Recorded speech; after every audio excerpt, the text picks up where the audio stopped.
Bem-vindos ao TV Humana e ao programa Expandindo a Consciência. Esse é o primeiro capítulo de uma série de 12 capítulos, que é uma jornada que eu espero que vocês acompanhem comigo nesses próximos 12 capítulos, que será uma aventura muito interessante a respeito da expansão da consciência. Então, para nós iniciarmos hoje, nada melhor do que nós entendermos, afinal de contas, o que é a expansão da consciência. E para falar de expansão de consciência, a gente tem que falar inicialmente sobre o quê? Sobre a consciência, né? E o que é a consciência, né? Na verdade, a consciência nada mais é do que uma experiência subjetiva, subjetiva de perceber a si mesmo, né? E ao mundo ao seu redor. Em termos mais simples, o que é a consciência? É a sensação de estar vivo e experimentar. Quando estamos conscientes, nós estamos cientes dos nossos pensamentos, sentimentos, sensações e o ambiente ao nosso redor, né? Tomamos consciência do nosso eu interior, né? Que eu acho que é o mais importante nós entendermos o que é o nosso eu interior. Sabe essa sensação que eu tenho o controle, que eu tomo as decisões, que eu faço as coisas acontecerem? Este eu interno, isto é, nós temos a sensação da nossa consciência. Só que para nós falarmos um pouquinho de consciência, antes eu queria falar um pouquinho de algo que nós temos perdido ao longo dos anos, que é a contemplação. Quantos de vocês conseguem parar alguns minutos do dia e contemplarem? Contemplar o quê? O jardim, uma flor, uma coisa bonita, uma paisagem, um quadro, algo bonito que passou na sua frente e você parar e ficar contemplando. Antigamente nós tínhamos mais tempo. Antigamente nós fazíamos isso com muito mais frequência, né? Nós tínhamos esse tempo. Não era essa loucura que é o dia de hoje. Hoje em dia nós temos uma intoxicação digital incrível, absurda. O Dr. Augusto Cury, que acabou de lançar um livro, inclusive, sobre o tema intoxicação digital, ele cita bastante isso, do excesso de informações que nós mandamos para a nossa mente, para o nosso cérebro, o tempo inteiro. E quanto mais nós queremos informação, quanto mais nós queremos informação, mais nos alimentamos com um monte de informações que às vezes não servem para nada, são considerados o que eu chamo também de lixo digital. Para que eu vou fazer com esse lixo digital? Mas o pior é que a gente entra num estado que cada vez mais você vai querer essas informações, cada vez mais você vai querer estar ciente, seja no LinkedIn, né, para quem é executivo, está no dia a dia vendo algumas notícias que acontecem lá dentro, seja no Instagram, seja no TikTok, Facebook, não importa. Né? Hoje nós recebemos uma carga de informações absurda, e quanto mais nós pegamos informação, mais nós queremos informação para um pequeno sentimento, para sentir o mínimo de prazer. Você se habitua com aquela informação. Né? Existe um processo aí de você habituar-se, né? É chamado psicoadaptação. Você se adapta a esses sentimentos, a esse excesso de informações, e para você sentir o mínimo do prazer, o regozijo mínimo, você vai precisar de cada vez mais informação. É mais ou menos que em droga, né? O cara vai querer cada vez mais droga para ter cada vez menos prazer. Então, quanto mais ele quer prazer, mais ele vai ingerir drogas. E nós ingerimos as drogas digitais, excesso de informação. E aí nós paramos o quê? De contemplar o belo, contemplar o amanhecer, contemplar um novo dia, contemplar uma flor, uma árvore, um pássaro, parar e observar como tem até construções bonitas em muitas das nossas cidades em que nós habitamos, como nós temos praças bonitas, nós temos coisas bonitas que são feitas, até modernas no dia a dia, mas a gente não para um minuto, tá sempre na corrida, sempre estou perdendo isso, e está lá no dedinho, né? Seja no Instagram, no TikTok, tem que aparecer e tem que saber, e isso está nos matando. E quando nós falamos de consciência, nós falamos de pensamento. Pensamento é a menor unidade nossa e a mais fantástica unidade que nunca foi estudada pelo homem. Não da maneira como, por exemplo, o Dr. Augusto Cury estudou.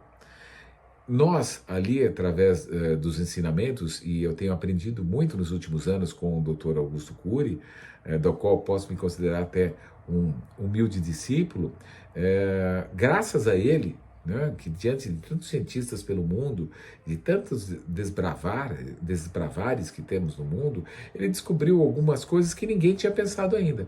Como é formado o nosso pensamento? Vocês já pararam para pensar, para saber como que é formado o nosso pensamento? Vocês já pararam para pensar de onde vem, né? Como é que nós pensamos? O que acontece? Como que é esse processo maluco do pensar?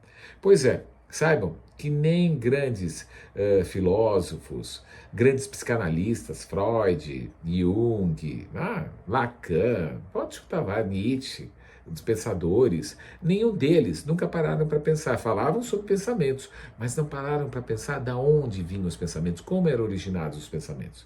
Pois bem, hoje eu quero começar aqui, como eu estou falando aí da expansão de consciência, vamos falar então, primeiramente, como é originado o nosso pensamento. Existe um fenômeno chamado RAM, que é registro automático da memória, que acontece dentro do nosso inconsciente o tempo inteiro. O que é esse RAM? É como se fosse um biógrafo. Imagina um biógrafo que anota tudo o que acontece o tempo inteiro, cada milésimo de segundo, da hora que você acorda até a hora que você dorme. Esse biógrafo, até como eu sou psicoembriologista também, ele já acontece lá no útero, até antes, durante a concepção para cá. Tudo é registrado, barulho, som, tudo. E de acordo com a emoção que você coloca nesse registro, você pode ter o que eu chamo de janelas light, janelas mais leves, mais doces, memórias saudáveis, ou janelas killer, que são janelas que são mais agressivas, que nos trazem maus sentimentos, más recordações. Esse biógrafo da memória, que é a memória RAM, repetindo o registro automático da memória, ele age lá no nosso inconsciente. O tempo inteiro ele está agindo. Assim, nós não temos controle sobre isso. Porém, uma coisa muito importante, vou falar lá no capítulo 13, quando nós falarmos sobre gestão das emoções, como gerir nossas emoções e que técnicas que nós temos para gerir nossas emoções, nós vamos entender que nós podemos sim gerenciar os nossos pensamentos. É óbvio, se você fica no palco e não atua como autor da sua própria história, se você deixa o seu eu solto, se você não consegue fazer nenhuma interferência, é óbvio que esse inconsciente vai tomar conta através de alguns mecanismos que existem neles, que eu vou falar para vocês agora. Então, o primeiro que eu falei aqui foi o registro automático da memória, o RAM. Está lá, registrando tudo. Quando ele registra, imagina que ele manda para um grande estoque quase infinito de registros que vai lá para o nosso inconsciente. E como eu disse, de acordo com a emoção, ele pode levantar uma bandeirinha vermelhinha, porque é o que eu chamo de janela killer, uma janela ruim, ou então uma bandeirinha verde, que eu chamo de janela light. Então isso vai depender do tipo de emoção que você colocou naquele momento. Então, daí por diante, entram em ação 4 copilotos da nossa memória lá dentro. São gerenciados inconscientemente, está lá no nosso inconsciente. A gente não tem controle nenhum sobre esse processo, exceto, quando nós tomamos consciência e nós utilizamos algumas técnicas, e isso a gente vai falar mais para frente sobre essas técnicas, e a gente consegue o quê? Gerenciar nesses nossos pensamentos. Bom, vamos pegar um exemplo simples, que isso é o cotidiano e acontece com milhares de pessoas. Trânsito. Imagina que um cara te dê uma fechada e ainda te xingue. O que acontece naqueles primeiros 5 segundos? E saibam, já vão guardando aí, os primeiros 5 segundos são os mais importantes, onde você pode colocar uma determinação, que você não vai ficar nervoso com aquilo, que tudo vai se transformar numa coisa boa. Mas se você não faz um gerenciamento do seu pensamento nesses primeiros 5 segundos, entram em ação 4 copilotos. O primeiro copiloto é o chamado gatilho da emoção. Ele capta aquela emoção. Raiva, ódio, coisa ruim. Esse gatilho de emoção, nesse momento que ele captou, ele cria uma janela. Que no caso, como é ruim, foi uma baita fechada, se já foi xingado, você também quer xingar, ele se transformou numa janela killer. Neste momento, essa janela killer, ela reage um terceiro copiloto aí, que é chamado ancoragem. Por quê? Lá dentro daquele estoque de bilhões de informações que foram colocadas dentro, bilhões de janelas que foram colocadas lá pelo nosso biógrafo, que é o da memória RAM, dentro desse armazém que contém milhares e milhares de informações, eu vou escolher exatamente aqueles que me lembram essa janela killer que está sendo formada agora também, né? No caso que é do carro, né? Que te fechou e tudo mais. E aí entra um outro processo que é a ancoragem. Ele ancora então ali e fala assim, agora eu vou ancorar nessa dor, nesse pensamento, nessa coisa aqui, chamado então é o terceiro copiloto, que é a ancoragem. Então eu tenho lá o gatilho da emoção, eu tenho a janela que se formou, eu pego lá do meu estoque várias outras, eu ancoro aqui nisso daqui e vem o quarto gatilho, que tudo isso, como eu disse, acontece no inconsciente, que é o quarto gatilho, não, que é o quarto copiloto, que é o autofluxo. Fica indo para lá e para cá. É aí que você entra no circuito fechado. E pode ver, quando você fica nervoso, você esquece tudo que está ao teu lado, você esquece tudo que aconteceu, você ataca o outro e depois fala besteira e acaba se arrependendo. E muitas vezes, quando você não tem esse gerenciamento dos seus pensamentos, como eu disse, só nos primeiros 5 segundos você consegue fazer esse gerenciamento, e eu vou te contar lá no capítulo 3. Se você não faz isso, o teu inconsciente tomou conta e você entrou nesse circuito fechado. Pode ver, você fala besteira, toma decisões errôneas, faz coisas que você não gostaria de ter feito. E é isso que a gente tem que aprender a ter o controle, que na verdade nada mais é do que nós entendermos, né, como gerenciar os nossos pensamentos. Então, vemos aqui que a consciência, que é essa coisa subjetiva de perceber a si mesmo e ao mundo ao redor, ela é muito formada por muitas outras coisas que às vezes a gente não toma nem consciência disso. Entre eles como é a formação do nosso pensamento. Tá bom? Então, é isso aí, olha. Memória RAM, que é esse biógrafo que está lá captando de tudo. Memória RAM vem um gatilho da memória. Esse gatilho da memória, ele forma uma janela, pode ser light ou killer, que ela é ancorada em acordo à emoção, vai lá para o estoque e pega várias outras para ficar ancorando aquela emoção, e o autofluxo faz com que você entre no circuito fechado. Daí, você não sai mais. Se for uma janela light, uma coisa boa, que lembra a sua infância, um momento bonito, um momento de amor, uma troca, sei lá o que for, uma coisa gostosa, vale até a pena ficar nesse circuito fechado. Mas quando é uma janela killer e que te leva ao nervosismo, ao esgotamento, à tomada de decisões errôneas, quantas vezes, já nesses meus quase 40 anos de experiência, quantas vezes eu não vi tomadas de decisões impulsivas, que não tiveram nem raciocínio, não pararam para pensar, não pararam para entender que aquilo lá era bom ou mal e foi tomado. Quantas vezes pessoas entraram em discussões e gritaram, e entraram em brigas que não precisariam ter entrado, não é verdade? Então, gente, temos que tomar muito cuidado com essa questão. Mas aí, continuando falando sobre esse nosso primeiro capítulo, sobre, afinal de contas, o que é a expansão de consciência, vamos avançar um pouquinho e vamos entender agora algumas diferenças que eu acho que são importantes trazer aqui. Por exemplo, qual é a diferença entre percepção, cognição e consciência? Isso são coisas que estão aí no nosso dia a dia, a gente nem para. E eu adoro quando eu tenho essa oportunidade de estar com vocês, de estar conversando com vocês, porque eu também recordo, A gente está sempre fazendo uma troca. O que eu quero muito é que nesses capítulos vocês expandam bastante a sua consciência através do aprendizado, mas que eu também vou estar expandindo através do aprendizado, que muitas vezes vão vir de questões ou perguntas que vocês venham a fazer, e também dos estudos, porque a gente estuda muito, para que esses capítulos sejam maravilhosos e perfeitos para vocês. Então, primeiro, o que é a percepção? A percepção, ela se refere ao processo da qual nós interpretamos e damos sentido ao quê? As informações sensoriais, E da onde? As informações sensoriais aí do mundo exterior. Isso é a percepção. Por exemplo, quando você vê uma flor, você percebe o que nela? Você percebe a cor, a sua forma, o seu cheiro. Isso tudo é a percepção. Lá vem da contemplação. Lembra quando a gente está contemplando, a gente começa a usar esse sentido da percepção. Cores, forma, cheiro, Essa é a primeira, a contemplação, você usa a percepção. Aí vem a cognição. O que é a cognição?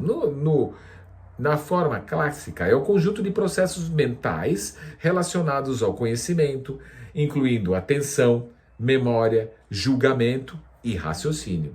Isso é o cognitivo. Nós precisamos do cognitivo, né? Sem o cognitivo, não tem ensino, não tem aprendizado, né? Quem é você? Você nem sabe quem é você, né? O que eu faço aqui, pessoas que perdem essa parte cognitiva, né? Que ficam naquele estado vegetativo, é porque perdem a consciência de si, não tem mais controle sobre si, não tem mais o seu eu, o seu controle.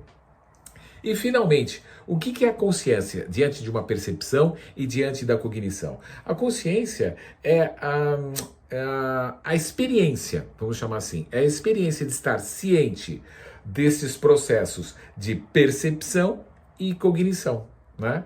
É então que eu chamo aí do eu sou, né? É o eu interior, você descobre, que é esse eu que toma as decisões, que é esse eu que está vivo, que é esse eu que pode ser empata, que se coloca no lugar dos outros, que é esse eu que raciocina, né? É esse eu vivo, que te faz sentir-se e existir. Então é importante a gente ter essa diferenciação entre consciência, percepção e cognição, ou cognição, percepção e consciência, porque isso muitas vezes nos atinge. Bom, deixa eu falar um pouquinho para vocês, né, o que eu acho que é interessante, já que a gente está falando de consciência, de onde vem isso daí, né? E eu acho que muitos de vocês, obviamente, já vão logo entender que isso parte lá da antiguidade clássica, né? Então a gente vamos lá para os primórdios lá da filosofia antiga, quando nós tínhamos Sócrates, quando nós tínhamos Platão, quando nós tínhamos Aristóteles, né? Eles discutiam muito a natureza da consciência. Aliás, eles tinham tempo de sobra para discutir. Isso era bom, né? Contemplavam pra caramba, podiam parar, pensar, contemplar, né? Podiam viver as experiências e os momentos. Usavam muito da percepção, usavam muito do cognitivo, mas usavam muito também do não cognitivo, né? Coisas que nós não, que essa questão do interiorizar-se, do entender, do colocar-se no lugar do outro, de sentimentos, né? Que são coisas tão não palpáveis, né? Mas eles usavam muito isso, né? Eu me lembro, né, dentro desses estudos aí, Aristóteles ele introduzia aquela coisa, a ideia do nous, né, do nós, o nosso interno, né, ou do nous, ou da mente pura, né, que eles chamavam da mente pura, que é a faculdade da razão e do conhecimento. Desde aí da filosofia antiga, né, nós já vamos aí logo lá para a Idade Média. Eu peguei aí dois exemplos interessantes, que é Santo Agostinho e São Tomás de Aquino, que eles continuaram a explorar a consciência, mas agora eles trouxeram dentro de um contexto religioso, né, onde a consciência era frequentemente associada a quê? A alma, né? Isso era muito utilizado. Aí já vamos lá para o Renascimento e Iluminismo. Gente, não é a minha ideia dar história aqui para vocês. Eu estou só passando rapidamente para vocês verem que nós sempre tratamos da consciência, né? A consciência sempre foi tratada, só tem um porém. Que nenhum dos filósofos, nenhum dos pensadores, nenhum dos psicanalistas atuais, né, mesmo os psicanalistas do século XX, Freud, Jung, Lacan, nem dos pensadores, Nietzsche, né, nenhum desses, pararam para realmente entender o que era o pensamento, né? Como era formado o pensamento e como é que nós poderíamos gerenciar esse pensamento, que é a grande diferença. Mas isso a gente vai ver nos capítulos posteriores, tá? Vamos acompanhando. Bom, daí nós fomos para o renascentismo e para o iluminismo. Lá nós vamos falar um pouquinho do dualismo cartesiano, né? Que é, para quem já ouviu falar, é o René Descartes, né? Isso é do século XVII, e ele, no caso, ele propunha o quê? A distinção entre mente e corpo. Ele usava muito isso, que era uma teoria conhecida como dualismo. Isso ele ficou muito famoso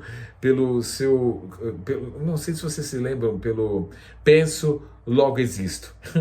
Eu acho que é a frase mais famosa aí que leva, né? Onde ele colocava a consciência como a base da existência. Daí vamos já logo para o século XIX, aí a gente entra com a psicologia empírica, aí a gente vai falar do William James, que ele foi considerado o quê? Um dos pais da psicologia, e ele um dos pais da psicologia moderna, e o que ele fez? Ele estudou a consciência como um fluxo contínuo de experiências. Então aí ele está falando sempre em experiências, ó, consciência e experiência. Percebam que ninguém nunca falava do pensamento em si. Aí nós vamos para o século XX, como eu já dei um toque, né, nós vamos falar aí do Sigmund Freud. Freud, é óbvio, sensacional, é a minha base como psicanalista também que sou. O Freud, o que ele fazia? Ele introduziu a ideia de que grande parte da nossa vida mental, incluindo a consciência, ela é influenciada por processos inconscientes. Acabei de dar o exemplo dos processos inconscientes, acabei de dar o exemplo dos nossos 4 copilotos que trabalham esse nosso inconsciente. Só que ele, na época, e isso é interessante frisar, ele não sabia desses 4 copilotos. Inclusive, sem querer entrar nas teorias freudianas, né? Mas ele, na época, tudo que ele se baseou, ele dizia que tudo dos acontecimentos, dos traumas, daquilo que nós vivenciamos hoje na nossa maturidade, vem até os 7 primeiros anos da nossa existência. E agora, através desse novo conceito de memória RAM, dos copilotos, nós entendemos que não necessariamente. Você pode ter tido uma infância maravilhosa, você pode ter tido uma juventude maravilhosa e de repente você foi agredido, de repente você sofreu bullying de mais velho, você foi fazer uma palestra e deu branco e todo mundo vaiou e você guardou aquilo como uma janela killer. Isso traz um trauma. Isso traz um trauma que muitas vezes diziam assim, esse é trauma até os 7 anos, até do 0 aos 7, etc. Para quem é psicoembriologista, vem lá do útero, mas não é verdade. Os traumas podem ser ocasionados todos os dias, se nós não soubermos gerenciar os nossos pensamentos, se nós não sabermos fazer a gestão das nossas emoções. Mas isso eu vou falar um pouquinho mais para frente. Daí nós vamos entrar no behaviorismo, né? John Watson, né, o Skinner, eles eram os principais, eles argumentavam o quê no behaviorismo? Que o comportamento observável, os nossos comportamentos, era a única maneira válida para a ciência psicológica, ou seja, eles deixaram de lado a consciência, que se dane a consciência. Para contestar o behaviorismo, veio logo o cognitivismo. E o que fazia o cognitivismo? Isso lá pela metade do século, eu acho que metade do século XX, o que ele fazia? Ele surgiu como uma reação, ele surgiu como uma reação ao behaviorismo, como eu falei, né? Porque aqui ele trouxe de volta o estudo da consciência, né? Dos processos mentais internos. Daí nós chegamos para o final do século XX, para o presente, nós falamos da neurociência, né? A neurociência, que é a neurociência da consciência, é um avanço da tecnologia, principalmente da imagem cerebral, né? Aí, nesse momento aqui da neurociência da consciência, a gente pode falar das ressonâncias, através dos aparelhos, né, a gente começou a ver como é que funciona o nosso cérebro, como é o pensamento, as áreas, córtex frontal, onde que está, o que acontece quando você pensa, quando você ouve, o que acontece com o nosso cérebro, né? Até mesmo, depois eu vou falar mais para frente, quando a gente falar um pouquinho de espiritualidade, durante as orações, o que acontece com o córtex frontal, que ele se enche mais de sangue. Tudo isso conseguiu ser visto através da neurociência da consciência, através dos equipamentos. Então a gente começou a entender que tem algo aqui diferente do nosso cérebro, né? Nós também passamos pelas teorias integrativas, né? Como a teoria do Bernard Bars, que é a teoria do espaço de trabalho global, teoria da informação integrada, do Giulio Tonini, né? Que eles tentam explicar como as operações neurais, né, dos nossos neurônios, dão origem à experiência consciente. Não deixa de ser uma explicação, mas não é muito aprofundada, é muito científica. Eu acho que o que eu trouxe para vocês sobre o registro automático da memória, que é o nosso biógrafo, e sobre esses 4 copilotos que regem todo o nosso processo, sobre as janelas, é um pouquinho mais simples do que eles falavam. Então, e não formatavam absolutamente essa ideia do que era e como corria o pensamento. Bom, quando nós estamos indo agora para o nosso presente, nós vamos falar um pouquinho da inteligência artificial, Mas convém já lembrar que não existe ainda uma consciência artificial, ok? A inteligência artificial nada mais é do que processos, né? Onde programas que se juntam através de bilhões de dados que são analisados, né? Existe todo um processo aí, quem é de tecnologia sabe o que eu estou falando, é onde esses dados são analisados e dá uma impressão de existir uma inteligência por trás das perguntas que nós fazemos para um chat GPT, por exemplo, porque ele faz análise, tem estatística e tudo mais, mas é uma inteligência ainda artificial, né? Então é importante que fique claro, né, que não existe, né, hoje uma consciência artificial, mas existe sim uma inteligência artificial. Bom, algumas técnicas que nós podemos falar aqui, tem várias, gente, tem várias, muitas, mas para a expansão da consciência, uma primeira é a meditação, né? Eu utilizo o mindfulness, ou presença plena, que é um tipo de meditação, né?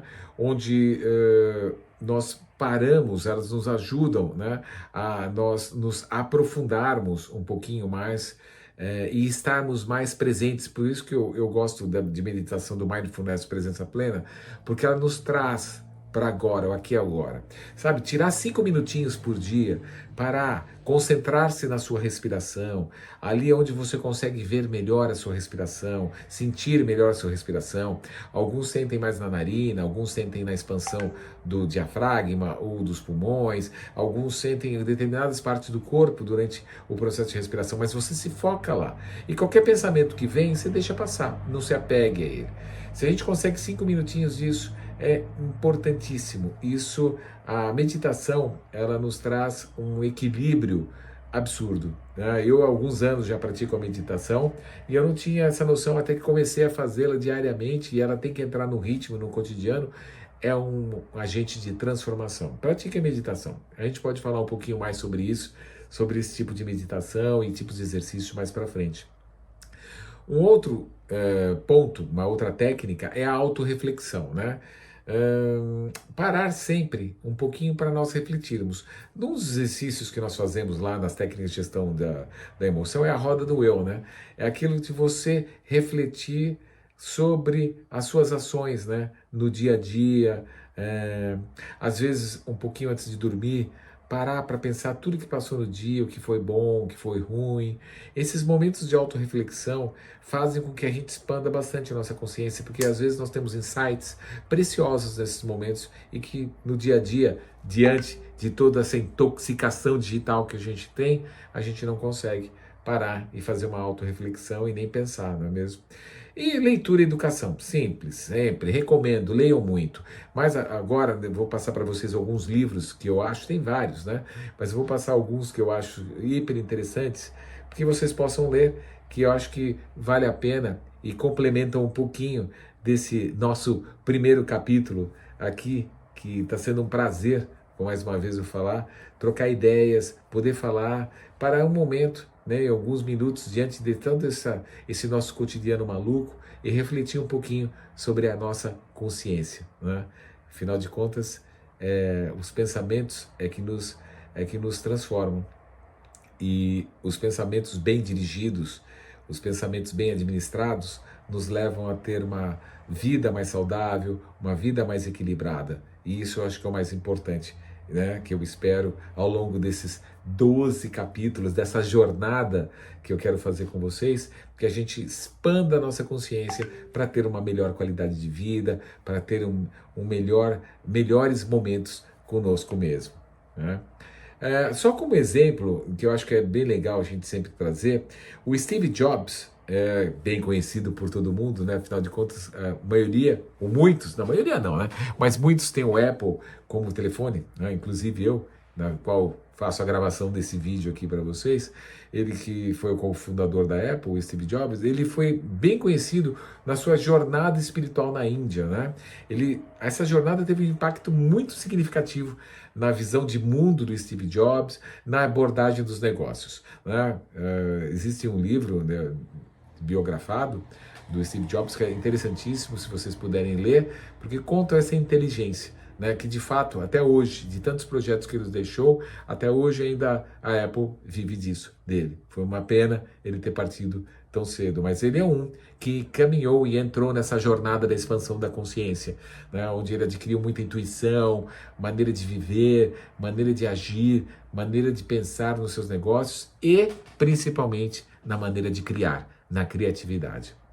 Porque quando você expande a sua consciência, a criatividade, ela aflora e aflora muito. Um outro caso que nós podemos falar é do Eckhart Tolle, né? Ele é o autor do O Poder do Agora, né? E também é conhecido como Um Novo Mundo, Despertar de uma Nova Consciência.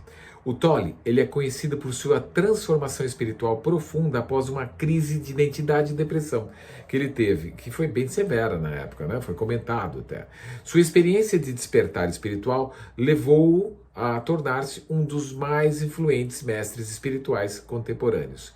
Ele também, né, ele através dessa expansão da consciência, ele conseguiu se transformar, né? Ele acabou, né, se transformando num dos grandes ensinadores aí sobre a importância de estar presente e a natureza do ego, né?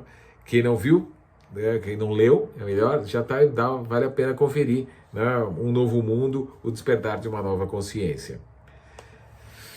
Alguns exercícios práticos, né? Já que a gente está falando aqui desse despertar da consciência, é legal eu passar, né, esses exercícios que seriam práticos, né? Que eu acho que vale a pena a gente pensar nisso, já que esse nosso primeiro capítulo, né, é a expansão, né? O que que leva o que é essa tal famosa expansão da consciência, para você chegar nela, alguns exercícios. Um eu já falei para vocês, que é a meditação, né? Fazer essa meditaçãozinha aí de 5 minutos, né? Você encontra um lugar tranquilo, um lugar que você possa relaxar, pode ser no escritório, alguma sala que você possa ficar tranquilo, mas 5 minutinhos em que você olhe sua respiração, controle sua respiração, aquela coisa de você dar uma boa inspirada, segura um pouquinho, uma boa expirada bem maior do que foi o tempo de inspiração. Durante esse processo, concentre algum foco da tua respiração em algum lugar e deixe passar 5 minutos. E os pensamentos que vierem, deixe eles irem. Passa e vai. Uma outra coisa que eu falo aqui bastante, e eu uso isso muito nas minhas mentorias, e eu acho legal compartilhar com você também, tudo isso que eu passo aqui, eu converso muito com os meus mentorados e falo muito nas palestras. E acho muito legal estar compartilhando com vocês nesse primeiro capítulo também. A gratidão noturna é um exercício que a gente faz antes de dormir. Nós vamos pensar em 3 coisas que aconteceram durante o dia, né, e pelos quais você é grato. Tem tantas coisas, só o fato de a gente acordar, a gente tem que ser grato, né? Lembrando sempre disso, acordamos, abriu o olho, gratidão. Mais um dia, mais uma perspectiva de poder vivenciar coisas novas, de corrigir erros, é isso. Então, durante essa gratidão noturna, antes de dormir, né, reflete, faça uma reflexão sobre o que aconteceu durante o dia e veja pelo menos 3 coisas que você pode ser grato, né, por aquilo que aconteceu durante o dia. Pausas conscientes é uma outra técnica, um outro exercício que a gente usa muito. Durante o dia você faz pequenas pausas, né? Em cada pausa você para, né? Você observa o seu ambiente, os sons, as cores. É um pouquinho do que eu falei lá no início sobre a contemplação. Aprender a contemplar de novo. Isso é interessante, né? Sentir os aromas que estão no local. O que está acontecendo? 1 minutinho, 2 minutinhos, parar para contemplar, para fazer o que eu chamo de a pausa consciente. E a outra coisa é o diálogo interno positivo, né? Quando você começar a se pegar com pensamentos negativos, né? E você traz a consciência que aquilo é um pensamento negativo, começa a trazer afirmações positivas, no invés de negativo. Se você está pensando, vai dar errado, não pense, vai dar certo, vai dar certo.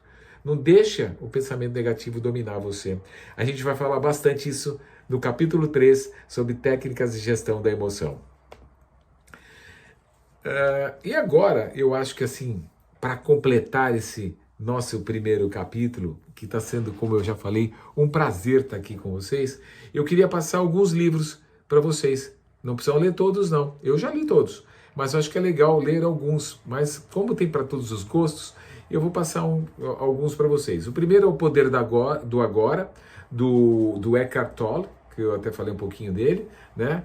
Esse livro é um guia para viver no momento presente e desapegar-se de pensamentos destrutivos, né?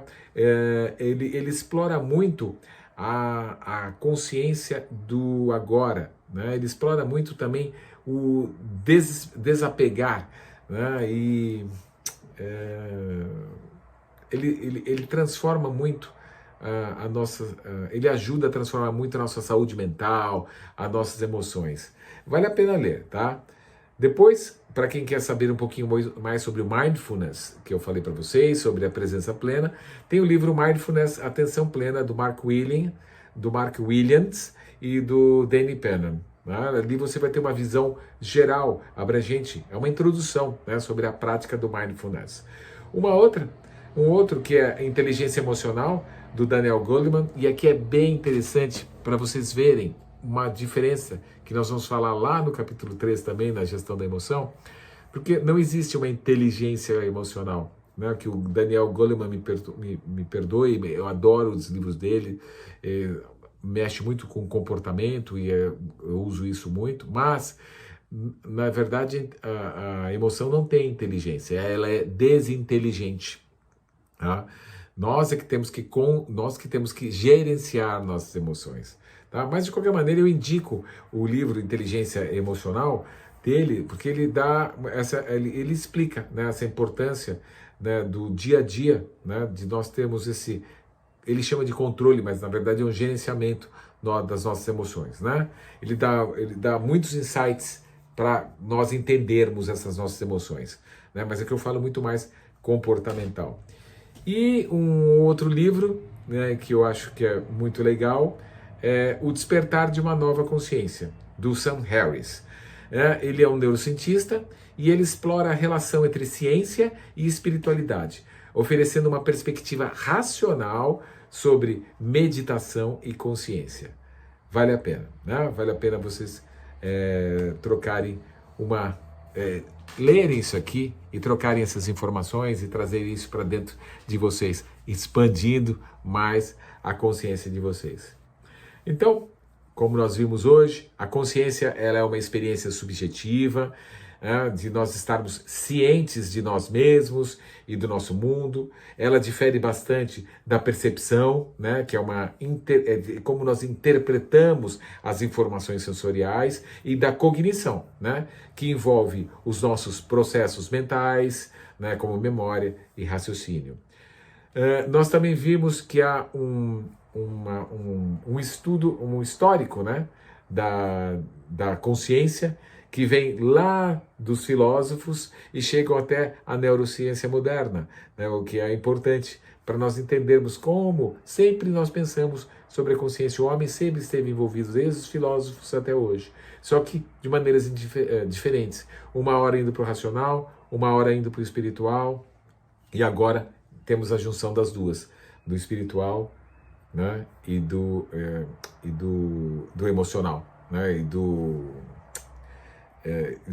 da parte da razão, né?